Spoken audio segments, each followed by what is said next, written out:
Razer's just announced a brand new Android gaming handheld with some pretty impressive specs, but I can't help but look at it and question who is this even for? That's the topic of today's discussion, so let's get right to it.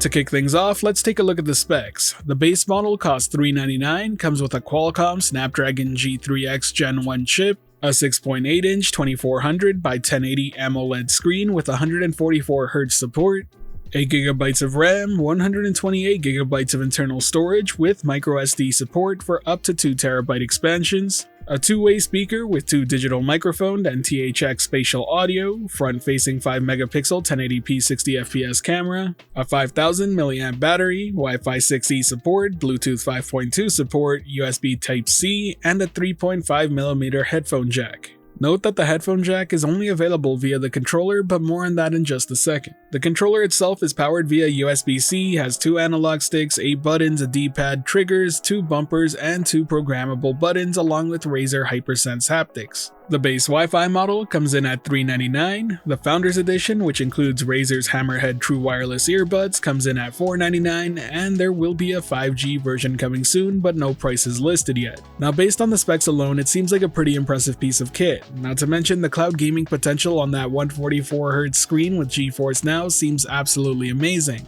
Normally speaking, I would be completely hype about this device, but I'm a bit wary of it, and that's primarily because of the way it was built. As I mentioned earlier, the headphone jack is only available via the controller, and that's because the controller is an attachment. It's a Razer Kishi V2 to be exact, and the actual device happens to be a 6.8-inch tablet according to Razer, despite that being the size of most high-end smartphones today. To be completely fair to Razer here, I currently only own the original Razer Kishi. Maybe the V2 has been improved significantly in terms of comfort, but my biggest complaint with the Kishi is that while it was great for short gaming sessions, any extended gameplay length felt like my hands would start to cramp, and that's a very common issue I have with most mobile gaming controllers that attach directly to phones. And that's because the form factor has to be built primarily around the smartphone before it starts thinking about your hands. While the specs definitely blow out the Logitech G Cloud that's coming out real soon as well, I do think that device looks a whole lot more comfortable to hold. I just can't help but feel that maybe Razer's missing the mark here, or they didn't want to fully commit to the idea of making a handheld.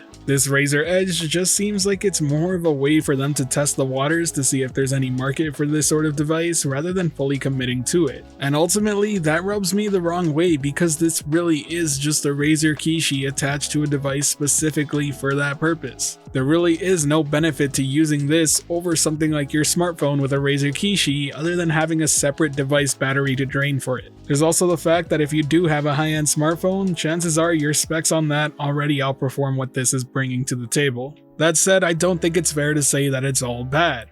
At the end of the day, I think the pricing that Razer put out for this product is a lot better than what Logitech priced their G Cloud at. I also think it's a huge win that they have a high refresh rate display on it. GeForce Now's 3080 tier can already take advantage of it, and I think it's just a matter of time before other cloud services catch up. I'd love to give this product a shot and actually try it out and go hands-on with it, but I'm sad to say that it's also only available in the United States as of right now. You can reserve one if you're interested, just head over to Razer.com and place your reservation now, but the lack of a worldwide release definitely makes it seem like they're testing waters even more. But what do you think? Is this a device you would be interested in buying for cloud gaming or just Android handheld gaming? Why or why not? Let me know down in the comment section below. Now if you enjoyed this video or found it helpful at all, be sure to hit that like button as it really does help the channel out, and if you're wanting more content like this, be sure to subscribe and hit that notification bell as well. As always, thank you for watching the video. This has been the Virtual Cloud, giving you the latest and greatest on everything cloud gaming related, and until next time, I'll catch you in the clouds.